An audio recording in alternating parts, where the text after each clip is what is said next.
Hello students, हम next lecture पे आ रहे हैं। यूनिट है मैग्नेटिक इफ़ेक्ट ऑफ करंट। इसमें हम मैग्नेटिक फील्ड कैलकुलेट कर रहे थे। हमने एक टॉपिक पढ़ा था बायोट सावर्ट्स लॉ, और उसकी एप्लीकेशन थी कॉइल का मैग्नेटिक फील्ड। कोई करंट कैरिंग सर्कुलर कॉइल है और उस करंट कैरिंग सर्कुलर कॉइल का मैग्नेटिक फील्ड निकालना था। और बेटा उसमें दो केस थे, एक तो था करंट कैरिंग कॉइल के सेंटर पे मैग्नेटिक फील्ड निकालो और एक था एक्सिस पे। तो सेंटर वाला हम कर चुके हैं, आज कर रहे हैं। टॉपिक है calculate magnetic field. Calculate magnetic field. कहाँ पे कैलकुलेट करना है magnetic field? Eight a point. कहाँ पे? एक पॉइंट पे on the axis of current carrying circular coil. Current carrying circular coil. Clear हो गया? तो देखें, कैलकुलेट करना है मैग्नेटिक फील्ड। कहाँ पे कैलकुलेट करना है? At a point on the axis. और किसका कैलकुलेट करना है? करंट कैरिंग सर्कुलर कॉइल का। क्लियर हो गया यहाँ तक? तो देखें, हम मैग्नेटिक फील्ड निकालेंगे at a point on the axis of a current carrying circular coil. अब समझें बेटा, सबसे पहली बात क्या है, हम सबसे पहले मान लीजिए पेज को दो पार्ट में डिवाइड कर लेते हैं। क्लियर? अब समझें, सबसे पहले क्या मानोगे? एक कॉइल मानेंगे। क्लियर? यहाँ पे कॉइल का सेंटर है O, कॉइल का रेडियस है A, और मान लीजिए कॉइल में करंट फ्लो कर रहा है I। क्लियर हो गया? सर्कुलर कॉइल है, कॉइल का सेंटर O है, रेडियस A है, करंट I फ्लो कर रहा है। एक्सिस क्या होती है बेटा? सेंटर से जो लाइन परपेंडिकुलरली पास होती है उसको क्या बोलते हैं? एक्सिस बोलते हैं। अब बेटा एक्सिस तो इस पेपर से ऊपर की तरफ आएगी या पेपर के अंदर की तरफ जाएगी, तो अब उसको डायग्राम में दिखाएंगे कैसे?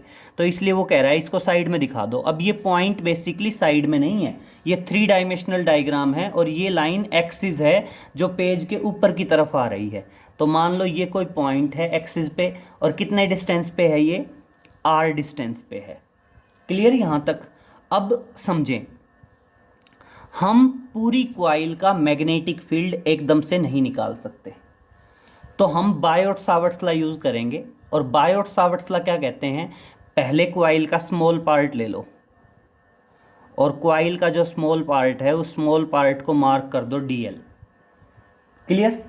अब इस स्मॉल पार्ट की वजह से मैं मैग्नेटिक फील्ड निकालूंगा यहाँ पे। अगर पार्ट स्मॉल है तो उसका मैग्नेटिक फील्ड भी स्मॉल आएगा, और उस मैग्नेटिक फील्ड को मैं DB मार्क कर दूं। अब ये डिस्टेंस A है, ये डिस्टेंस R है, तो पाइथागोरस थ्योरम से ये डिस्टेंस क्या आएगा? R² plus A²। क्लियर बेटा? यही आएगा ना। और अब क्या करेंगे? बायोट सावर्ट्स लॉ लगाएंगे। According to Biot Savart's law, हमने बायोट सावर्ट्स लॉ लगाया। अब देखो बेटा, बायोट सावर्ट्स लॉ क्या कहेगा? बायोट सावर्ट्स लॉ कहेगा DB। DB किसके बराबर आएगा? μ0/4 IDL साइन थीटा होता है बेटा, लेकिन यहाँ पे क्या आएगा? साइन 90 आएगा।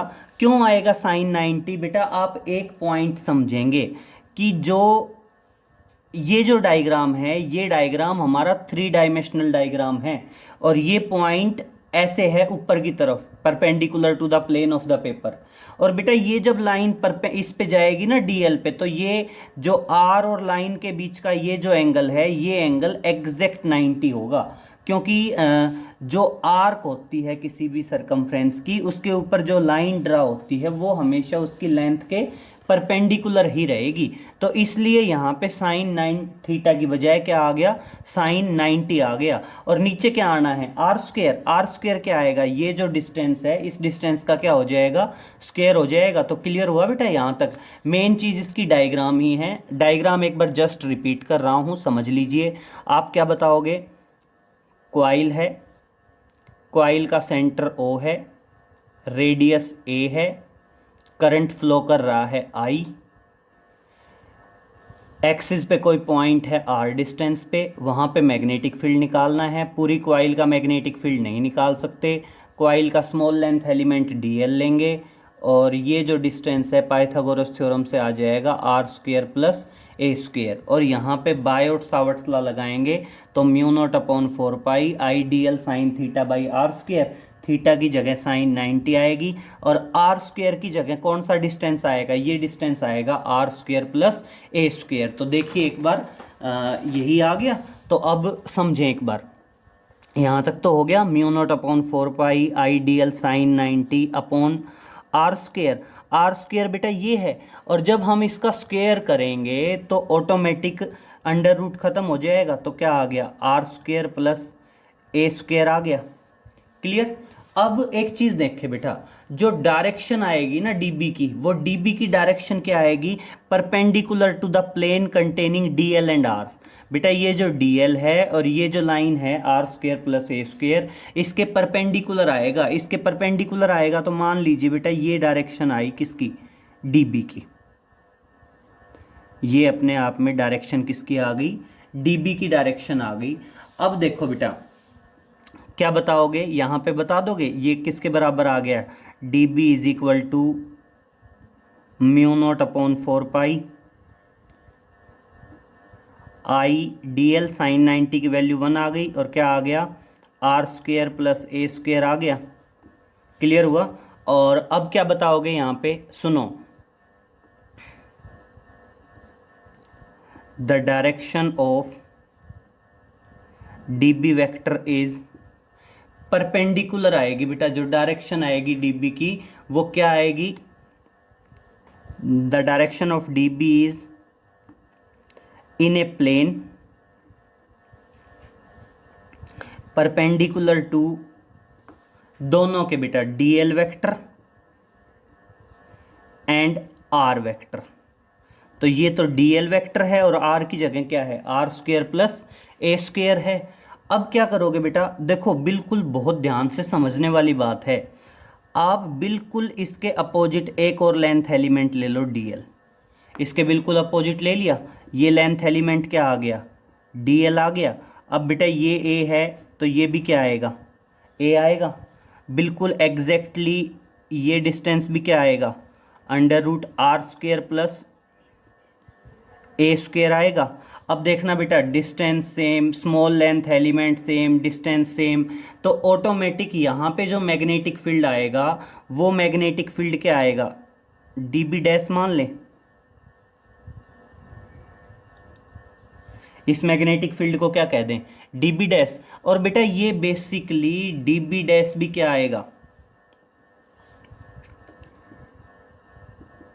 Similarly D B dash is equal to mu naught upon 4 pi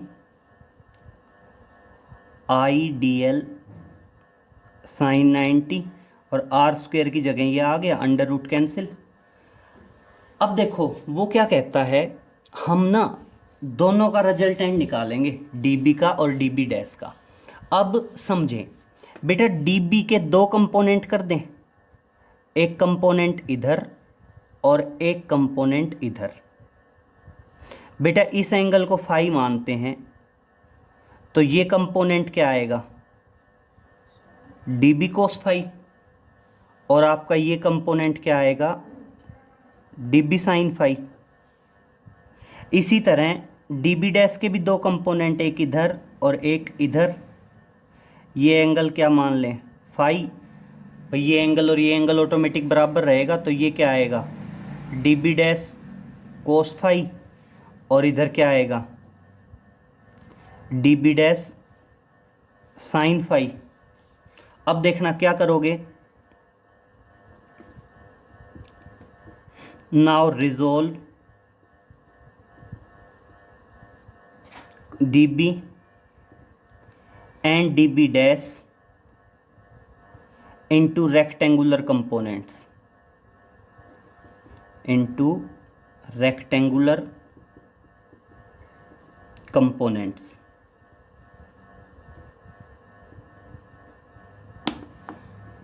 clear. DB और डीबी डैश को हमने रेक्टेंगुलर कंपोनेंट्स में रिजोल्व किया।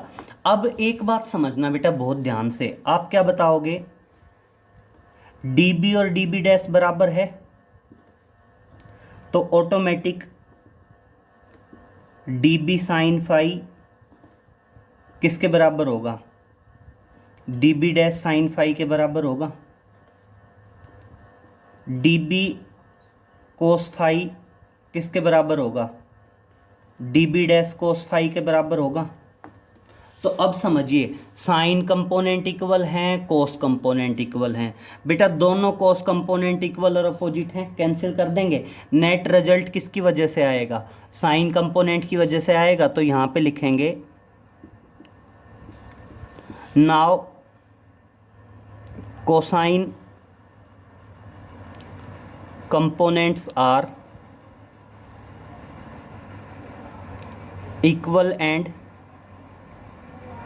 opposite, hence cancel out each other, hence cancel out each other। और क्या करेंगे बेटा, एक दूसरे को कैंसिल कर देंगे। Clear. Therefore net magnetic field is due to sine components, due to sine components. और इसलिए कहेंगे नेट मैग्नेटिक फील्ड बी,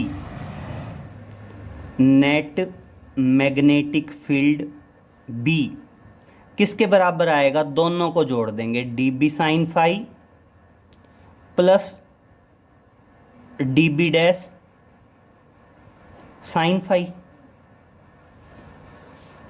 और इस तरह से बेटा नेट मैग्नेटिक फील्ड किसके बराबर आया, ये आ गया, बी से मत लिखिए, मतलब नेट मैग्नेटिक फील्ड बेटा क्या आया, इन दोनों कंपोनेंट का जस्ट रिजल्ट निकाल रहा हूं मैं। नेट की बजाय इसको कह सकते हैं resultant magnetic field, net magnetic field की बजाय क्या कह सकते हैं, रिजल्टेंट मैग्नेटिक फील्ड कह सकते हैं। तो इस तरह से आएगा। और बेटा सुनो, डी बी साइन फाई और D B dash sine phi दोनों बराबर हैं, तो मैं इसको 2 टाइम लिख दूं, 2 time D B sine phi लिख दो या 2 time D B dash sine phi लिख दो। और बेटा ये दोनों का मैग्नेटिक फील्ड आ गया। अगर मेरे को पूरी क्वाइल का मैग्नेटिक फील्ड चाहिए तो मेरे को इसका क्या करना पड़ेगा, इंटीग्रेशन करना पड़ेगा। तो एक बात समझिए, therefore net magnetic field of the coil, therefore net magnetic field of the coil B. और बेटा बी क्या आएगा, इसका इंटीग्रेशन आएगा 2 dB साइन फाई का। किसका इंटीग्रेशन आएगा, 2 dB साइन फाई का इंटीग्रेशन आ जाएगा। तो अब समझिए बहुत ध्यान से, ये पॉइंट समझने लायक है। 2 dB की वैल्यू रख रहा हूं, dB की वैल्यू यही है बेटा, μ0/4 आई डी एल और अपॉन क्या आ गया, R square plus A square. Value रख दी डीबी की। अब बेटा वैल्यू रखनी पड़ेगी साइन फाई की। अब वैल्यू किसकी रखनी पड़ेगी, साइन फाई की। बेसिकली बेटा ये एंगल फाई थे, तभी तो हमने ये एंगल फाई माना था। बेसिकली ये दोनों एंगल फाई हैं, इसीलिए बेटा ये एंगल फाई आए हैं। तो देखो यहाँ से मैं साइन फाई की वैल्यू क्या बताऊंगा, मेरे को साइन फाई की वैल्यू चाहिए ना। साइन थीटा क्या होता है बेटा, साइन थीटा आएगा that is perpendicular upon hypotenuse. तो ये परपेंडिकुलर है, ये हाइपोटेन्यूज है, तो साइन फाई की वैल्यू परपेंडिकुलर की जगह ए आएगा और हाइपोटेन्यूज की जगह क्या आएगा, √r² प्लस ए स्क्वेयर। ये वैल्यू रख दी बेटा साइन फाई की। अब समझें यहाँ पे सारी चीज़ें कांस्टेंट है, बाहर रहेंगी सिवाय dl के। तो देखो मैं सब चीज़ों को बाहर ले रहा हूँ, μ0/4 बाहर, क्लियर, 2ia बाहर और upon r² plus A square raise to the power 1 और रेज टू द पावर 1/2। तो क्या आएगा, रेज टू द पावर 3/2 आ जाएगी, r² plus A square raise to the power 3/2। और इंटीग्रेशन में क्या बच गया, dl बच गया। अब बहुत ध्यान से समझिए नेक्स्ट स्टेप। जो नेक्स्ट स्टेप है वो काफ़ी इंपॉर्टेंट है। नेक्स्ट स्टेप क्या है बेटा, यहाँ पे जब मैं डीएल का इंटीग्रेशन करूँगा ना बेटा, डीएल बेसिकली क्वाइल की जो सरकमफ्रेंस है उसका स्मॉल पार्ट है। अगर मैं डीएल का इंटीग्रेशन करूँ तो कंप्लीट सरकमफ्रेंस आनी चाहिए। रेडियस क्वाइल का ए है तो कंप्लीट सरकमफ्रेंस क्या आएगी, 2 पाई ए आएगी। लेकिन प्रॉब्लम क्या है बेटा, मैं इस सरकमफ्रेंस पे 2 डीएल ले चुका हूँ, एक डीएल ये ले चुका हूँ, एक डीएल ये ले चुका हूँ। तो मैं इंटीग्रेशन करूंगा तो आधी सरकमफ्रेंस को एक डीएल कवर कर देगा और आधी सरकमफ्रेंस को एक डीएल कवर कर देगा। इसलिए इस डीएल का जो इंटीग्रेशन आएगा वो इंटीग्रेशन आपका आएगा 2ia into R square plus A square raise to the power 3/2 है ही, और डीएल जो है उसका इंटीग्रेशन आ जाएगा पाई ए। क्लियर, यहाँ तक क्या आ जाएगा, पाई ए आ जाएगा डीएल का इंटीग्रेशन 2 पाई ए की बजाय। और इस तरह से फाइनल हुआ बेटा, ये मैग्नेटिक फील्ड बी किसके बराबर आ गया, μ0/4 पाई आ गया। फिर बेटा 2 पाई आई ए स्क्वेयर, तो क्या आ गया 2 पाई आई ए स्क्वेयर, और अपॉन क्या आ गया बेटा, अपॉन आ गया R square plus A square raise to the power 3/2। ये नेट मैग्नेटिक फील्ड आया क्वाइल का। क्लियर बेटा, ये अपने आप में क्या आ गया, मैग्नेटिक फील्ड आ गया। किसका मैग्नेटिक फील्ड आ गया, क्वाइल का। और इसकी डायरेक्शन क्या आई बेटा, D B dash along the axis है, तो क्या बताओगे, direction of B vector is along the axis. किसके अलोंग आएगी बेटा, एक्सिस के अलोंग आएगी। क्लियर। अब देखो मैं इस रिजल्ट को वेरीफाई भी कर सकता हूं।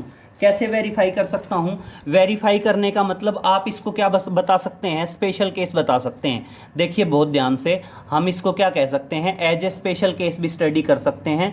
मैं इधर बता रहा हूँ, थोड़ा सा ध्यान से देखेंगे। स्पेशल केस का मतलब क्या है, मान लीजिए मैं यहाँ पे कहता हूँ ये पॉइंट है, इसको स्पेशल केस मान लीजिए आप।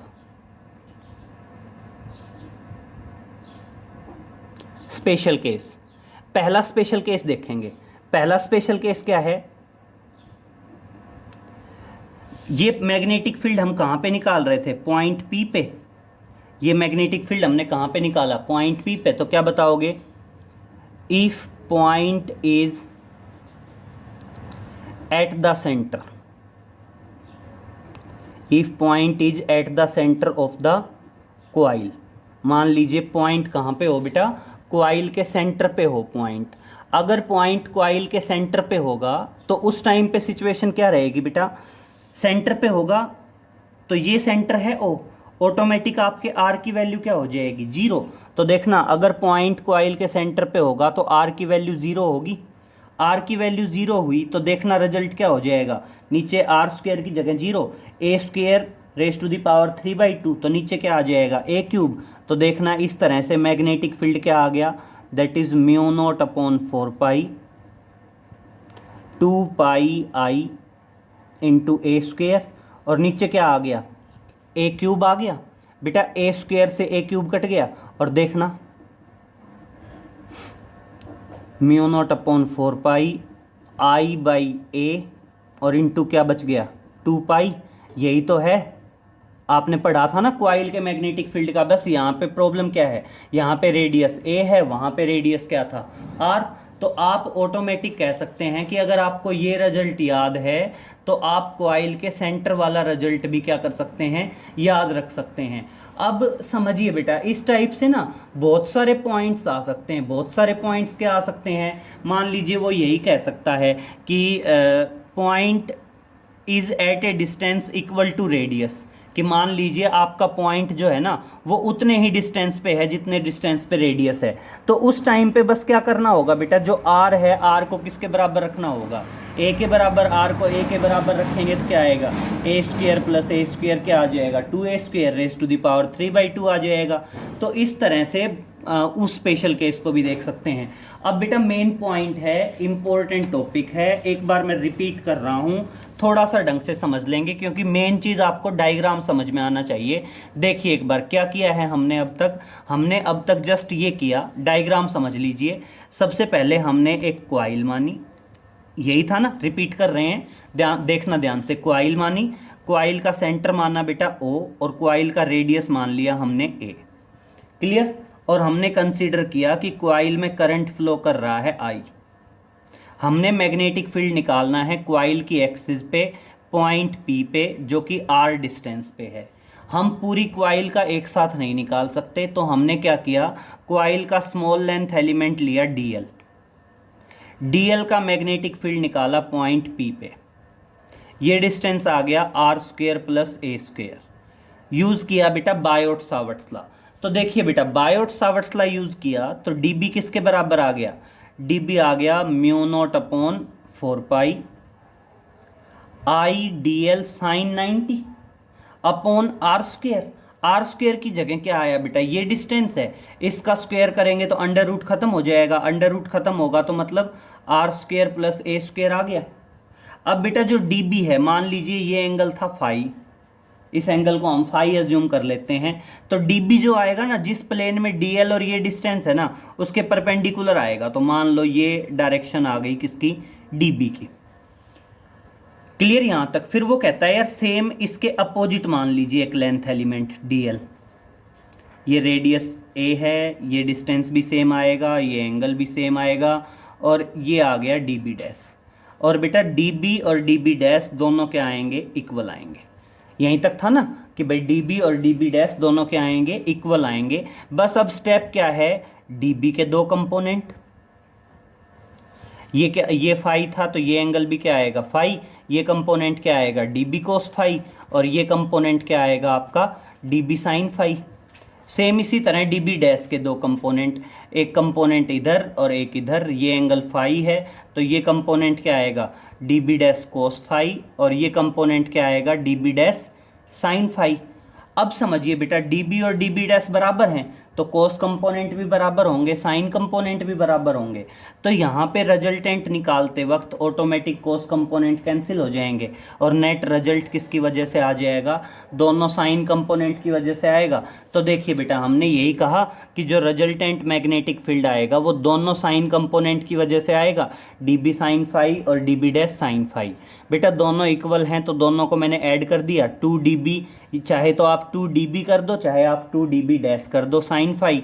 अब देखना बेटा, अगर ये तो सिर्फ दो स्मॉल लेंथ एलिमेंट की वजह से आया है, अगर मैंने पूरी कॉइल का नेट मैग्नेटिक फील्ड निकालना है तो मैंने क्या करना पड़ेगा, इसका इंटीग्रेशन करना पड़ेगा। और इसलिए net magnetic field of the coil क्या आता है, वो 2dB sin फाई का इंटीग्रेशन करता है। अब देखना बेटा 2 की जगह 2, मैं dB की वैल्यू रखता हूँ, हमारे पास थी dB की वैल्यू, ये वैल्यू मैंने एज इट इज़ प्लेस कर दी। बस प्रॉब्लम थी sin फाई की वैल्यू। sin फाई की वैल्यू समझेंगे कैसे आई, sin फाई की वैल्यू बेटा परपेंडिकुलर अपॉन हाइपोटेन्यूज आई, तो sin फाई की जगह मैंने क्या लिख दिया, परपेंडिकुलर A और बेस क्या आ गया, R² प्लस A² का अंडर रूट। अब देखना R² plus A² raise to the power 1 raise to the power 1/2, तो रेस टू द पावर क्या आ गई 3/2।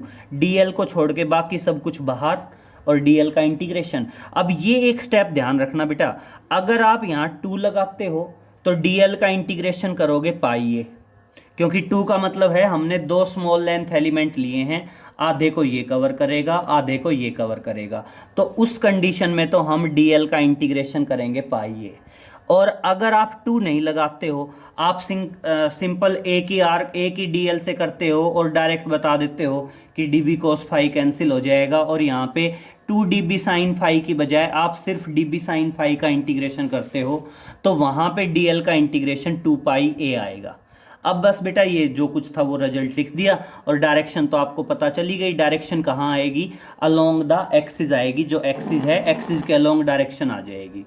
अब यहाँ पे एक पॉइंट समझना, अगर मैं कह देता हूँ कि पॉइंट कहाँ पे है, at the centre of the coil. अब देखिए बेटा अगर पॉइंट कॉइल के सेंटर पे आएगा तो R की वैल्यू 0, R की वैल्यू 0 हुई तो ये यहाँ ख़त्म, और नीचे क्या बच गया A³। और ये रिजल्ट बेटा बिल्कुल किसका है, एक्सिस वाला रिजल्ट है, अब एक पॉइंट बहुत ध्यान से समझें, ये रिजल्ट आपने याद रखना पड़ेगा। ये रिजल्ट है कॉइल के मैग्नेटिक फील्ड का, और कहाँ पे, at a point on the axis, और हम पहले कर चुके हैं at a point on the centre वाला। क्लियर हो गया। मेन चीज़ डायग्राम है, डायग्राम मैंने 2-3 बार रिपीट कर दिया है, आ गया होगा, एक बार बना के देख लेना, इंपॉर्टेंट टॉपिक है। तो इस तरह से हम कहते हैं, हमने करंट कैरिंग कॉइल के मैग्नेटिक फील्ड के 2 केस पढ़े। एक तो करंट कैरिंग कॉइल का मैग्नेटिक फील्ड हमने सेंटर पे निकालना पढ़ा, और एक हमने कहाँ पे निकालना सीखा है, at a point on the axis सीखा है। क्लियर बेटा। रिजल्ट आप सारे याद रखेंगे। ये रिजल्ट कहाँ का है, at a point on the centre का रिजल्ट है, और ये रिजल्ट कहाँ का है बेटा, at a point on the axis का रिजल्ट है। क्लियर।